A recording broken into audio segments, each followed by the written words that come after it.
Hi everybody, it is Julie. Welcome back to Pages and Pens. Today I am here with the mid-year book freakout tag. I did this last year and really loved it. I will link it in a card up above. I will link it up above, but I wanted to go ahead and do it again this year because I've read a lot of amazing books. Today is June 14th, just about dead center in the middle of the month, in the middle of the year, and I have read 72 out of my 100 books that I wanted to read this year. I definitely am ahead of schedule. I really wanted to slow down my reading, and I have by a lot. I have been really enjoying the books that I've been reading, so that's a perk. And of course, there's been some low and some high and some disappointing, but some overall really good. So we're going to jump into the mid-year book freakout tag. This one was co-created by Elise and Chammy. I will have both of them linked down below.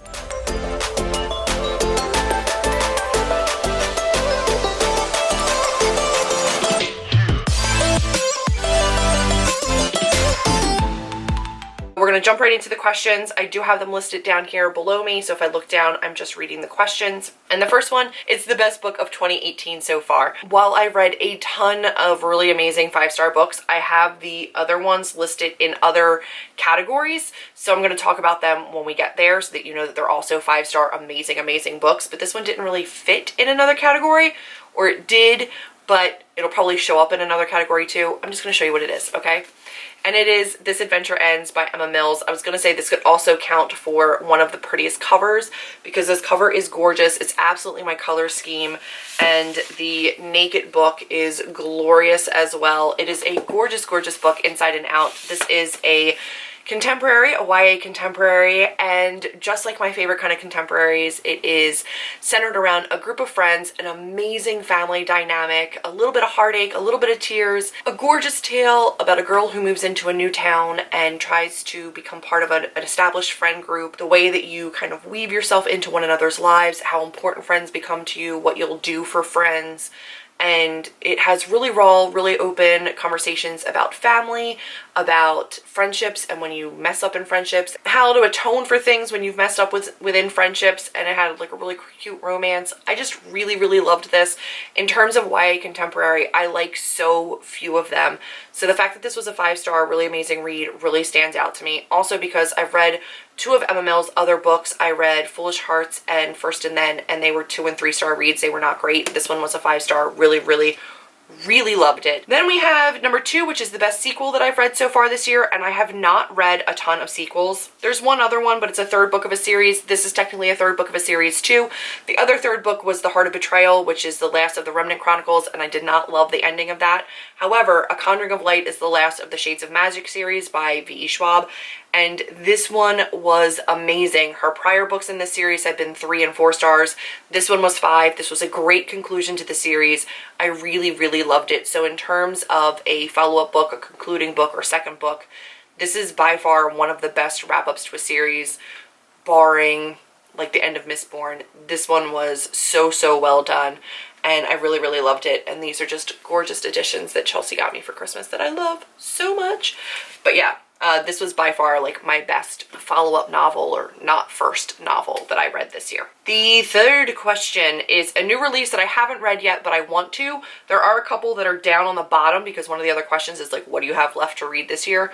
This one is not technically a new release, it's a new re-release, and I have not read it yet, and that is this gorgeous edition of Vicious by V.E. Schwab, and I have not read this yet. It is this fantastic like anniversary edition. I don't even know which year anniversary edition. This one is one that I pre-ordered and signed. It is gorgeous. I love Victoria Schwab. I love V.E. Schwab. Again, I just finished the Shades of Magic series. I haven't read that much else by her except for the Monsters of Verity duology, which I really loved. I know that's like unpopular, but I really love that series. So I'm looking forward to getting to this one. I know that it's not everybody's favorite, but I'm really hoping to love it. So it's a new release in that this version just came out and I just got it and I haven't read it yet. Number 4 is an anticipated release for the second half of the year. I have a ton.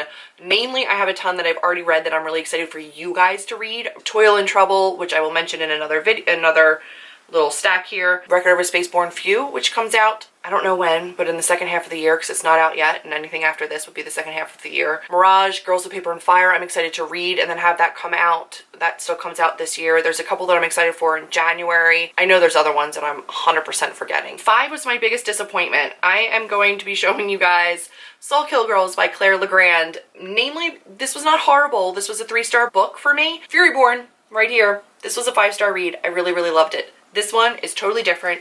And it feels like it was written by a completely different person in a good way, not even in a bad way. This is a YA thriller with some magical elements in it, and I liked the characters, and that's kind of it. I was really disconnected from the plot, really disconnected from the setting. And in terms of setting, it was supposed to be like a spooky kind of an island that really gave me, or tried to give me, like the Wicked Deep kind of vibes, but it just fell flat. So this one for me, because I love Furyborn so much and it was a 5-star read and I loved her writing and the way that she wove everything together, I expected more from this one and I didn't get it. So this one was a disappointment. Obviously, I don't know if you can see, but I tabbed it all up. Like, I really did enjoy it. 3 stars is not bad. I just didn't enjoy it as much as I wanted to. I was really disappointed by the plot. My biggest surprise are 2 new to me authors that absolutely blew me away. They were both 5-star reads. They were both absolutely phenomenal, beautifully crafted. One is a debut novel, the other one is not. They're just a new to me author. So I'll talk about that one first, and that is Furyborn. Claire Legrand has published other works before, but this was my first book by Claire Legrand that I had read. And this is gorgeous. This one's not tabbed up because I actually read the e-version of this as an ARC with some friends, and the buddy read of this definitely helped me. I think we probably saw a lot of the plot points coming, but absolutely was still so amazed by them. The characters are rich and diverse and amazing. Female friendships in this and the feminist kind of vibes in this are phenomenal. They're both storylines in this, because they're set 200 years apart, are led by amazingly fierce women that I absolutely loved, even though they were flawed. So this was a surprise because it was a giant arc. Like, the e-arc of this was so epically huge, and I thought I was gonna hate reading that much on my e-reader. It was actually the first book in a very, very long time that I read on my Nook, and I read specifically only because I really wanted to read this with some friends. So I was surprised by this because I loved it that much for an ebook. I did tab the ebook because you can like highlight in your Nook. So it is annotated on that version, but not in this one yet. After I got done reading it, even though I already owned it, I went ahead and I pre-ordered it and got it signed and customized to me from Books of Wonder, which was a clusterfuck. If you guys follow me on social media, you'll know that they sent it really late. They sent it in a battered up box. They sent the cover kind of banged up, but it's customized to me and it's glorious, and I'm so, so happy to have it, which is kind of why Saul Kill Girls was such a bummer for me, but that was one of them. The other one is a true debut novel, and this is Children of Blood and Bone by Tomi Adeyemi, which I was really surprised about loving because I don't know, like, look at all these tabs. There's tabs in here. This is the gorgeous special edition from Barnes & Noble. There's a map in the back. There's an annotated chapter in the back. There is just so much fun stuff in here.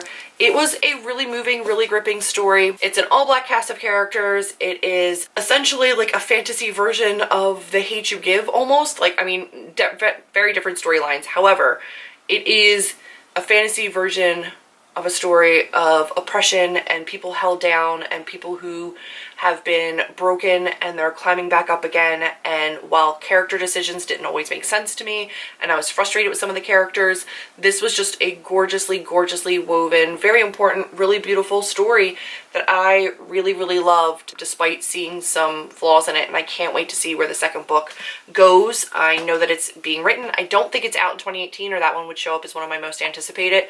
But I am just so ready for it because following Tomi on social media, she's just the most beautiful, genuine, down-to-earth, crazy, quirky girl, and I'm just so excited for her, and it's just a gorgeous book. Favorite new author, debut, or new to me, that stands for both of those as well. I will also point out The Wicked Deep, which will come up in a little bit, but Shay Earnshaw is new to me.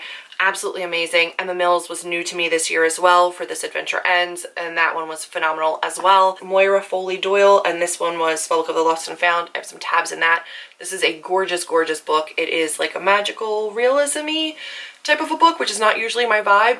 and this one followed up like directly after The Wicked Deep, and I still really loved it. So this one for sure. Yeah, so I think that's gonna be pretty much all. Also, Scythe by Neil Shusterman. That was a new author to me, and I really, really liked that one too. We'll say all of them. That's a lot, I know. My new favorite fictional crush. I'm gonna say two. I want to say Michael from The Kiss Quotient. I'm reading that now. I'm about 65% of the way through that book. And oh my gosh, guys, is he just like the dreamiest? Holy crap. So amazing. I'm also going to hold up Legendary by Stephanie Garber, which could also stand for my favorite sequel. This one was an amazing, amazing follow-up to Caraval, which, unpopular opinion, I really loved. This is so much better than Caraval. This is a great book, and chapter 13, guys, in this is like one that everybody is talking about. Chapter 13 is pretty epic. It's pretty amazing. I'm not gonna lie. In this one, we have Dante, who was in the first book, but oh my gosh, does he get so much better in this one. But also Jax. Jax is a new character, and Jax is just wickedly swoon-worthy. So I will say that. My newest favorite character is got to be Evelyn Hugo from The Seven Husbands of Evelyn Hugo by Taylor Jenkins Reid. I had not read one of her books before. I know this is very different than her other books, but holy crap, Evelyn is such a complex, beautiful, richly woven, morally gray. She's just real. She's like a real person. And I know that Natasha just mentioned her in one of her videos too. I think it was actually this tag that she did. And she said that she wanted to like go online and look her up and find out what her film like history was and look at pictures of her. And she's not a real person, but you think that she is. This book makes you believe that she's a real person, and she is by far one of my favorite characters. A book that made me cry, I'm gonna go and throw it back to one of my Throwback Thursdays, which I will link up above. This is The Serpent King by Jeff Sentner. This book makes me cry every single time. There is another book in this list that I will also say made me cry. This Adventure Ends made me cry. The Wicked Deep back there made me cry a whole bunch, and I just this book breaks me every time. Even for a reread, it's still one of the books that I just cry the most at. So that book for sure. A book that made me happy is Absolutely Strange to Dreamer by Laini Taylor. There are a ton of tabs in this. I know it's hard to see them when you're like looking at the camera. Can you see them all?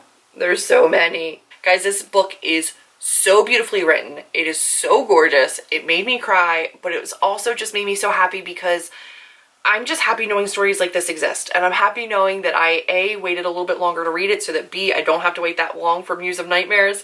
And it is just, oh, it's gorgeous. It's beautiful.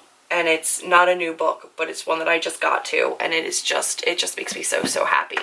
Like, genuinely so happy. A phenomenal novel by a writer that I just, oh God, I wish I could write like her. She's so good. Her character and world building and even the pacing, it's slower, but it's so glorious. It's so beautifully written. So this one for sure. Then we're going to move on to favorite film adaptation that I saw this year, and that would be Zero. I don't watch a lot of movies, so I haven't seen any film adaptations of anything. I am really excited to see what the film adaptation or the made-for-TV or Netflix adaptation is for The Wicked Deep, but it's not out yet. So that's one that I'm excited for, but I haven't watched any other ones. My favorite review that I've written this year, or Booktube version favorite video that I've done this year so far. So my favorite review that I've done this year on Goodreads, you guys know I use Goodreads a ton. Probably my one for Soul Kill Girls because it's like pretty in-depth. Also, my review for Toil and Trouble, the 15 Tales of Women in Witchcraft, and this one of these stories is being taken out. This is an art copy. This is a gorgeous, gorgeous story about women and witchcraft and feminism and strength and reclaiming your power. It is gorgeous. It's dark, it's deep, it definitely has trigger warnings, but it's gorgeous, and I do have a full review of this on Goodreads with like a breakdown of each story and my rating for each story individually and then overall thoughts, and I really think that you guys are going to love this one. This one comes out in August of this year, August 28th to be exact, so I really do hope that you guys pick this one up. And then my favorite video I made this year so far is probably my BookCon vlog. I had so much fun with my girls, so that one was really amazing for me. I don't think anything's gonna ever beat my BookCon vlog. Like, being able to see Chelsea and Natasha in person is just amazing, and being able to meet other people and subscribers and bookish friends at BookCon, like, it was amazing. So nothing's gonna top that ever, so don't expect me to ever say anything else but that video. The most beautiful book that you've bought this far or received thus far, and I have a couple because I really love This Adventure Ends. We already talked about that. I also really think that Fury Born and Children of Blood and Bone are gorgeous, gorgeous books. And also the Vicious cover I think is stunning. But I am going to go with The Wicked Deep. And I know you're asking, how do I have one here and one back there? That's the one that I read and annotated. This is the one that Chelsea actually brought me from California when she came to visit me. And luckily it is one of the limited first edition runs. It does have the beautiful stars and everything on the front of it that are stamped into the book. But Chelsea also went to Y'all West and was able to get this signed and personalized to me with some bookmark swag. I love it so much. So when you see The Wicked Deep back here, just know that they're actually stacked 2 deep.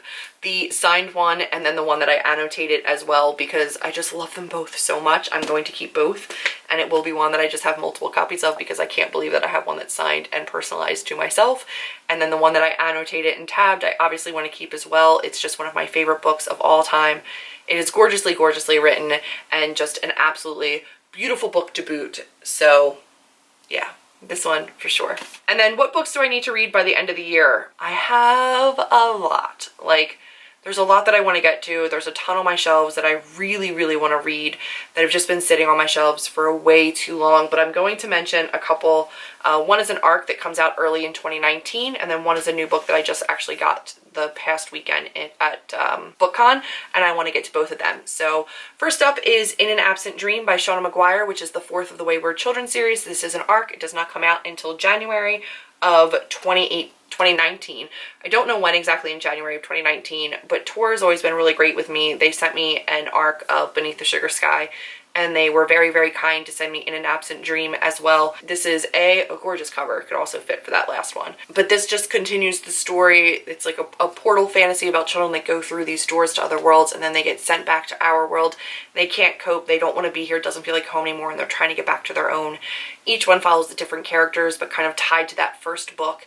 And I have loved every single one of them. I just think that they're so gorgeous, so diverse, so richly written in such a short little book. And I'm really, really excited to read this one. This one follows Lundy. So this one is one that I definitely want to get to soon. This stack of books is getting so high. And then the other one that I want to read, hopefully sooner than later, but definitely by the end of the year, Anger is a Gift by Mark Oshiro. And this one is one that Natasha read and absolutely loved and like 7-starred. Like, she loved it above and beyond a lot of the other things that are comparable to this book. And we met him at BookCon, and he was an absolute angel and so good looking, like ridiculous. But he was just a very down-to-earth, very cool guy, and really excited about his first debut novel. So I really want to read this because I know it means a lot to Natasha, and because I want to support the author, this is one that I also have signed, not personalized, but signed from BookCon. So very, very excited to get to this one. And yeah, that's all of my books for my mid-year book freakout tag. I can't believe that half the year's already gone by, and I've read 72 books, and some of which are like far and away some of my favorites ever. Let me know what your favorite and most disappointing reads of the year have been so far. I'd love to hear about them. And for now, that's been it for this video. If you liked it, be sure to give me a big thumbs up, click subscribe, and I will see all of you in my next video. Bye guys.